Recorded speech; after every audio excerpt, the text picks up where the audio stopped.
एक बार महाराज युधिष्ठिर ने राजसूय यज्ञ किया। उस समय यज्ञ मंडप का निर्माण सुंदर तो था ही, अद्भुत भी था। वह यज्ञ मंडप इतना मनोरम था कि जल व थल की भिन्नता प्रतीत ही नहीं होती थी। जल में स्थल तथा स्थल में जल की भांति प्रतीत होती थी।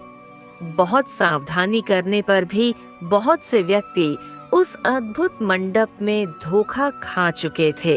एक बार कहीं से टहलते टहलते दुर्योधन भी उस यज्ञ मंडप में आ गया और एक तालाब को स्थल समझ उसमें गिर गया। द्रौपदी ने यह देखकर अंधों की संतान अंधी कहकर उनका उपहास किया। इससे दुर्योधन चिढ़ गया। यह बात उसके हृदय में बाण समान लगी। उसके मन में द्वेष उत्पन्न हो गया और उसने पांडवों से बदला लेने की ठान ली। उसके मस्तिष्क में उस अपमान का बदला लेने के लिए विचार उपजने लगे। उसने बदला लेने के लिए पांडवों को द्यूत क्रीड़ा में हराकर उस अपमान का बदला लेने की सोची। उसने पांडवों को जुए में पराजित कर दिया। पराजित होने पर प्रतिज्ञानुसार पांडवों को 12 वर्ष के लिए वनवास भोगना पड़ा। वन में रहते हुए पांडव अनेक कष्ट सहते रहे। एक दिन भगवान कृष्ण जब मिलने आए, तब युधिष्ठिर ने उनसे अपना दुख कहा और दुख दूर करने का उपाय पूछा। तब श्री कृष्ण ने कहा, हे युधिष्ठिर, तुम विधि पूर्वक अनंत भगवान का व्रत करो। इससे तुम्हारा सारा संकट दूर हो जाएगा और तुम्हारा खोया राज्य पुण्य प्राप्त हो जाएगा। इस संदर्भ में श्री कृष्ण ने उन्हें एक कथा सुनाई। प्राचीन काल में सुमंत नाम का एक नेक तपस्वी ब्राह्मण था। उसकी पत्नी का नाम दीक्षा था। उसकी एक परम सुंदरी धर्मपरायण तथा ज्योतिर्मयी कन्या थी, जिसका नाम सुशीला था। सुशीला जब बड़ी हुई तो उसकी माता दीक्षा की मृत्यु हो गई। पत्नी के मरने के बाद सुमंत ने कर्कशा नामक स्त्री से दूसरा विवाह कर लिया। सुशीला का विवाह ब्राह्मण सुमंत ने कौंडिन्य आर्षि के साथ कर दिया। विदाई में कुछ देने की बात पर कर्कशा ने दामाद को कुछ ईंटें और पत्थरों के टुकड़े बांधकर दे दिए।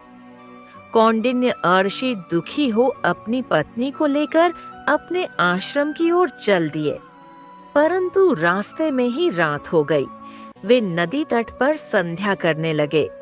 सुशीला ने देखा वहां पर बहुत सी स्त्रियां सुंदर वस्त्र धारण कर किसी देवता की पूजा पर रही थीं। सुशीला के पूछने पर उन्होंने विधि पूर्वक अनंत व्रत की महत्ता बताई। सुशीला ने वहीं उस व्रत का अनुष्ठान किया और 14 गांठों वाला डोरा हाथ में बांधकर आशी कौंडिन्य के पास आ गई। कौंडिन्य ने सुशीला से डोरे के बारे में पूछा तो उसने सारी बात बता दी। उन्होंने डोरे को तोड़कर अग्नि में डाल दिया। इससे भगवान अनंत जी का अपमान हुआ। परिणामतः अर्षि कौंडिन्य दुखी रहने लगे। उनकी सारी संपत्ति नष्ट हो गई। इस दरिद्रता का उन्होंने अपनी पत्नी से कारण पूछा तो सुशीला ने अनंत भगवान का डोरा जलाने की बात कही। पश्चाताप करते हुए अर्षि कौंडिन्य अनंत डोरे की प्राप्ति के लिए वन में चले गए। वन में कई दिनों तक भटकते भटकते निराश होकर एक दिन भूमि पर गिर पड़े। तब अनंत भगवान प्रकट होकर बोले, हे कौंडिन्य, तुमने मेरा तिरस्कार किया था, उसी से तुम्हें इतना कष्ट भोगना पड़ा। तुम दुखी हुए, अब तुमने पश्चाताप किया है, मैं तुमसे प्रसन्न हूँ। अब तुम घर जाकर विधि पूर्वक अनंत व्रत करो। 14 वर्ष पर्यंत व्रत करने से तुम्हारा दुख दूर हो जाएगा। तुम धन धान्य से संपन्न हो जाओगे।